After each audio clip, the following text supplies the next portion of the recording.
مرزا غالب کی یہ حویلی، یہ در و دیوار اپنے اندر بہت سی کہانیاں سمیٹے ہوئے ہے۔ یہ در و دیوار نامعلوم کتنے واقعات اور حادثات کی گواہ ہے۔ ہزاروں سسکیاں اور ان گنت شکوے اس کے کونوں میں دفن ہوں گے۔ زندگی کا بڑا حصہ غالب نے اس حویلی میں گزارا ہے۔ یہی وہ فضا ہے جس میں ان کی شاعری کا ترنم گھلتا تھا۔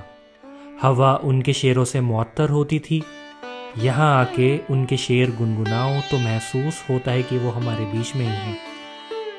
پوچھتے ہیں وہ کہ غالب کون ہے؟ کوئی بتلاؤ کہ ہم بتلائیں کیا؟ غالب 27 دسمبر 1797 میں آگرہ میں ایک اعلیٰ خاندان میں پیدا ہوئے۔ ان کا خاندان اور شجرہ ازبیکی ترکوں سے جا کر ملتا ہے۔ غالب کی عمر صرف 5 سال کی تھی جب ان کے والد عبداللہ بیگ فوت ہو گئے۔ غالب اب اپنے چچا نصر اللہ بیگ کی سرپرستی میں رہنے لگے۔ مرزا نصر اللہ بیگ کی اپنی کوئی اولاد نہیں تھی، اسی لیے انہوں نے غالب کو اپنے سگے بیٹے کی طرح پالا اور ان کی تعلیم کا معقول انتظام بھی کیا۔ لیکن 1806 میں نصر اللہ بیگ کا بھی ایک جنگ میں ہاتھی سے گر کے انتقال ہو گیا۔ 4 سال بعد 1810 میں جب غالب کی عمر صرف 13 سال تھی، ان کی شادی امراؤ بیگم سے کر دی گئی۔ یہ شادی آگے چل کر زیادہ خوشگوار ثابت نہ ہوئی۔ وہ شادی کے بعد دلی آ گئے۔ یہاں کے شاعرانہ ماحول میں وہ جوان ہوئے اور باقی کی زندگی بھی یہیں گزاری۔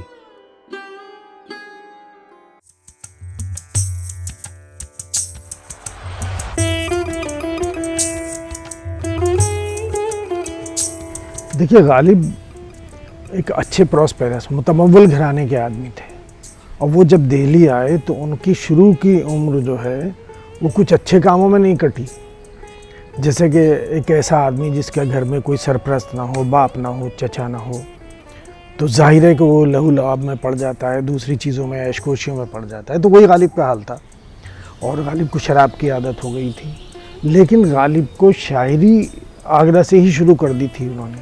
ہلکی پھلکی پتنگ پہ ایک نظم لکھ دی، اپنے ایک دوست کے فرمائش پہ لکھ دی۔ کوئی بحیثیت شاعر ان کی حیثیت نہیں تھی، لیکن شاعری شروع کر دی تھی۔ مگر اس کو کہتے ہیں نا، جلا دلی نے بخشی۔ دلی میں جب آئے، دلی کا ماحول دیکھیے، دہلی میں اس زمانے میں گلی گلی میں شاعر موجود تھا، تو اگرچہ غالب کا کوئی استاد نہیں تھا، لیکن ماحول کا بھی ایک بہت بڑا اثر پڑتا ہے۔ تو آگرہ سے وہ جیسے آئے تھے، دہلی میں ویسے نہیں رہے، بالکل ایک دوسرے غالب سے ملاقات ہوئی ہماری۔ ہوگا کوئی ایسا بھی کہ غالب کو نہ جانے؟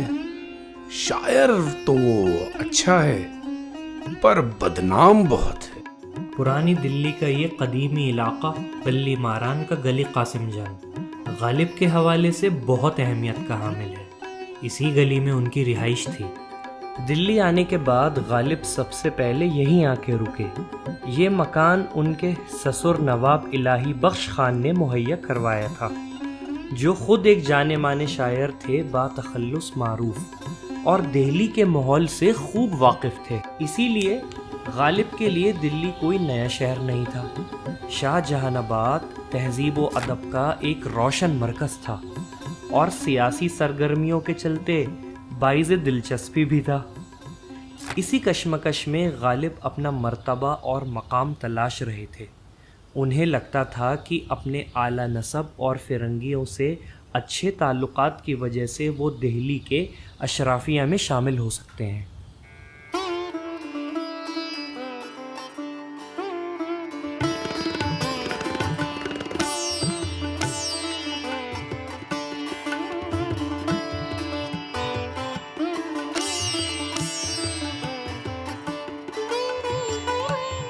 آداب عرض ہے حضور۔ آئیے آئیے نواب صاحب، تشریف رکھیے، بتائیے کیا خدمت کریں آپ کی؟ مرزا میرے ایک شاگرد ہیں، یہ ان کے کچھ چند اشعار ہیں، موصوف چاہتے ہیں خود کا دیوان مرتب کرنا۔ وہ چاہتے ہیں اس کا میں دیباچہ لکھوں، البتہ میں آپ کے حضور حاضر ہوا ہوں، اگر تھوڑی اصلاح کر دیں تو۔ ضرور نواب صاحب، غور و فکر کے لیے تھوڑی مہلت دیجیے، دیکھتے ہیں۔ شکریہ حضور۔ کیا کہتے ہیں میاں، دلی کی آب و ہوا راس آئی آپ کو؟ بھائی بس یہی مت پوچھو، آگرہ کا قلعہ محل بہت یاد آتا ہے۔ بہرحال خدا سلامت رکھے نواب لوہارو کو، انہی کے یہاں میں رہائش پذیر ہوں۔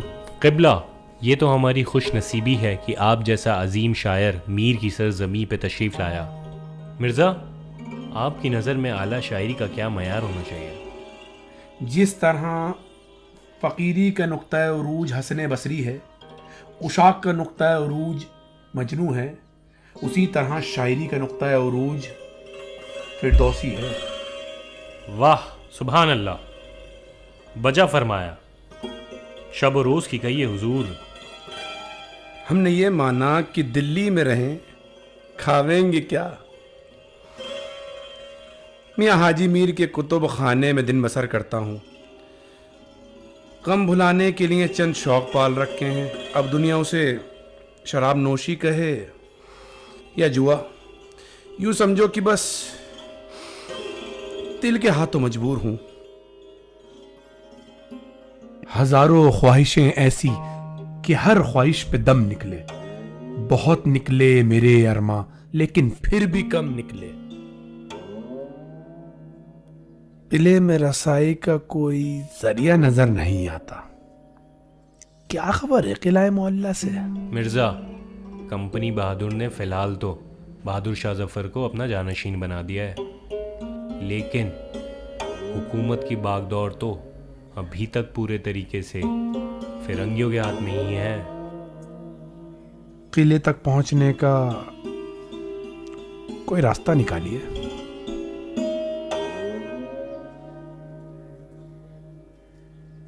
وہ وقت دلی میں مغلیہ حکومت کے زوال کا دور تھا۔ انگلش ایسٹ انڈیا کمپنی کے بعد برٹش کراؤن اپنے پیر جما رہا تھا اور بہادر شاہ ظفر نے تو تقریباً گھٹنے ٹیک دیے تھے۔ اس زوال کے پیچھے سب سے بڑی وجہ تھی 1857 کی بغاوت، جسے آزادی کی سب سے پہلی جنگ بھی کہا جاتا ہے۔ غالب جس زمانے میں یہاں آئے تو مغل حکومت تو ختم ہو چکی تھی، صرف ایسٹ انڈیا کمپنی کے پینشن پہ زندہ تھے۔ یہ ایسٹ انڈیا کمپنی کے کہنا چاہیے وہ ان کی ذمہ دار تھی اور ان کو پتہ ہی نہیں تھا، بہادر شاہ ظفر بھی اور ان کے والد بھی۔ تو حد یہ ہے کہ وہ ایسٹ انڈیا کمپنی تو یہ چاہتی تھی کہ یہ لوگ لال قلعہ چھوڑ کے ظفر محل مہرولی میں جا کے رہیں، تو یہ حالات تھے مغل سلطنت کے۔ لیکن اس کے باوجود بھی اب دیکھیے، مغل ہمارے بادشاہ تھے بہادر شاہ ظفر، بہت بڑے شاعر تھے، تیر انداز تھے، بہت اچھے کاتب تھے، لیکن اس کے باوجود بھی انہیں سیاسی سمجھ اتنی نہیں تھی کہ انہوں نے ایسٹ انڈیا کمپنی جو انہیں پینشن دیتی تھی اسے لکھا کہ ایسٹ انڈیا کمپنی جو مجھے خراج دیتی ہے، خراج لفظ استعمال کیا ہے، وہ اس سے میری کفالت پوری نہیں ہوتی، اس سے میرے خرچ پورے نہیں ہوتے، اس میں اضافہ کیا جائے۔ یہ انہیں پتہ ہی نہیں تھا کہ وہ آپ کے رحم و کرم پہ ان کے آپ زندہ ہیں۔ تو یہ ان کی سیاسی حالات تھے کہ جب ان کو گرفتار کر لیا، ان کے بیٹوں کو قتل کر لیا گیا تو اور ان پہ مقدمہ چلایا لال قلعے میں ہی، تو 4 گھنٹے دھوپ میں کھڑا رکھا انہیں اور بیٹھنے کے لیے کوئی جگہ نہیں تھی ان کے پاس۔ تو یہ ان کی سیاسی ناسمجھی تھی کہ اس وقت بھی اپنے آپ کو پوری طرح بادشاہ سمجھ رہے تھے۔ لیکن دوسری طرف بھی اس کا ایک پہلو ہے کہ وہ اتنا مقبول بادشاہ تھا ہندوستان کے ہندو اور مسلمانوں میں. اور یہ کچھ فیصلے بھی ایسے ہوتے تھے، جیسے بقرعید پر دلی میں تمام گائے جو مسلمانوں کے پاس تھیں وہ کوتوالی میں جمع کر دی جاتی تھیں تاکہ کوئی کسی کی دل شکنی نہ ہو. اور یہ تھا کہ اگر کوئی گائے کا ذبیحہ کرے گا تو اس کو توپ سے باندھ کے اڑا دیا جائے گا. یہ بہادر شاہ ظفر بھی تھا. ایک وہ پہلو ہے کہ پہلو دہلی میں اس وقت بڑے بڑے نام خواہ شاعر بھی تھے، جیسے حکیم آغا جان عیش اور رامپور کے مولوی عبد القادر، جنہوں نے اس وقت غالب کے کلام کی کافی تنقید کری اور یہ کہا کہ یہ کلام سمجھنا بہت مشکل ہے اور عام شہری کے دل اور جذبات سے یہ کلام کوسوں دور ہے. یہ سن کر غالب بہت مایوس ہوئے. نقش فریادی ہے کس کی شوخی تحریر کا، کاغذی ہے پیرہن ہر پے کرے تصویر کا. مرزا، کبھی کبھی تو لگتا ہے کہ عام شہری آپ کی شاعری کو بنا شرح کے سمجھ ہی نہیں سکتا. میاں، میں نے تو سنا ہے حکیم آغا جاں عیش فرما رہے تھے کہ ان کا کہا یا تو یہ خود سمجھے یا پھر خدا سمجھے. ارے سنو بھائی، شاہجہان آباد کی اس مقدس زمین پہ بڑے بڑے جوہری گزرے جو ہیرے کی قدر و قیمت جانتے ہیں. ان کو آنکنا مشومہ کے بس کی بات نہیں ہے. نہ ستائش کی تمنا نہ صلے کی پرواہ، گر نہیں میرے اشعار میں مانی نہ صحیح. درست فرمایا ہے مرزا آپ نے. تسلیم حضور، شاہی دربار سے آپ کے لیے 2 بار قاصد آ چکا ہے اور آپ کے لیے رکا دے کے گیا ہے.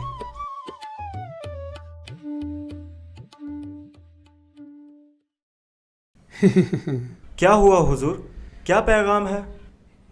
ہیرے کو پرکھنے کے لیے جوہری کا پیغام آیا ہے. قلعہ معلیٰ سے دعوت نامہ ہے. استاد ذوق نے مشاعرے میں شرکت کی دعوت دی ہے. واہ حضور، مبارک ہو مبارک ہو.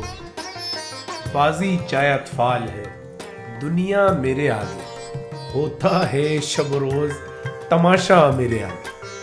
شاہی دربار میں مختلف بڑے شعراء سے ان کی مقابلے بازی رہتی تھی، جس میں محمد ابراہیم ذوق ایک بڑے نام ہیں. استاد ذوق بہادر شاہ ظفر کے استاد ہونے کی نسبت سے ایک عظیم شاعر مانے جاتے ہیں، جس کی وجہ سے ان کے اور غالب کے بیچ ہمیشہ مقابلہ بنا رہتا تھا. بہادر شاہ ظفر کے استاد تھے شاہ نصیر. وہ دکن چلے گئے تو ایک دن ذوق گئے وہاں لال قلعے میں، تو بہادر شاہ ظفر تیر اندازی کر رہے تھے. تو انہوں نے کہا کہ ذوق ہمارے استاد تو دکن چلے گئے ہیں تو ہماری غزل بنا دیا کرو. تو انہوں نے غزل کی اصلاح کی ذمہ داری لے لی اور استاد بن گئے. اور پھر ان کو 4 روپے مہینہ میں وہاں ملازم رکھ لیا گیا بطور استاد کے. پہلے نوابوں اور بادشاہوں میں یہ تھا، جو شاعری کا شوق تھا تو بہت سارے استاد رکھتے تھے. نواب رامپور رکھتے تھے، نواب اور دوسرے لوگ بھی رکھتے تھے. تو اس طرح وہ ذوق کا تو اس لیے آمد و رفت ہو گئی. لیکن ذوق ظاہر ہے کہ غالب کی ٹکر کے شاعر نہیں تھے، مگر چونکہ حیثیت یہ ہوتی کہ لال قلعے آتے جاتے ہیں، بادشاہ کے استاد ہیں، تو عام آدمی تو یہ سمجھتا ہے بادشاہ کا استاد ہے اس لیے شاعر بھی بڑا ہوگا. لیکن میں بار بار یہ کہتا ہوں کہ اس زمانے میں اردو شعراء کے 12 تذکرے لکھے گئے جن میں یعنی ذوق کا درجہ جو ہے غالب سے کم تر دکھایا گیا ہے. یا تو کہیں کہیں برابر ہے، جیسے خوشمار کا زیبا ہے، اس میں جتنا اسپیس غالب کو دیا گیا ہے اتنے ذوق کو دیا گیا ہے. مگر سب سے بڑا تو سر سید ہے. سر سید کی آثار السنادید جو 1848 میں شائع ہوئی ہے، اس وقت ذوق استاد تھے بہادر شاہ ظفر کے، لیکن ذوق کو 3 صفحے میں انہوں نے لکھا ہے ذوق کے حالات اور ذوق کی شاعری پہ، اور غالب کو 12 صفحات دیے ہیں. تو غالب کی حیثیت اس وقت بھی کم نہیں تھی، مگر چونکہ لال قلعے سے تعلق ذوق کا زیادہ تھا اور بہادر شاہ ظفر کے قریبی تھے وہ، اس لیے ان کی ذرا اہمیت، سماجی اہمیت آپ زیادہ کہہ سکتے ہیں. دوسری بات یہ کہ ذوق کی ضروریات بھی کم تھیں. غالب کی ضروریات، ان کو جوا بھی کھیلنا ہے، ان کو شراب بھی پینی ہے، اس کے لیے بھی پیسہ چاہیے. ذوق کو تو 4 روپے مہینہ بھی زندگی گزار دی انہوں نے. یہ فرق تھا دونوں میں. مشاعرے کا آغاز کیا جاتا ہے. حاضرین، شمع محفل مرزا اسد اللہ خان غالب کے آگے لائی جاتی ہے. مرزا نوشہ کا کلام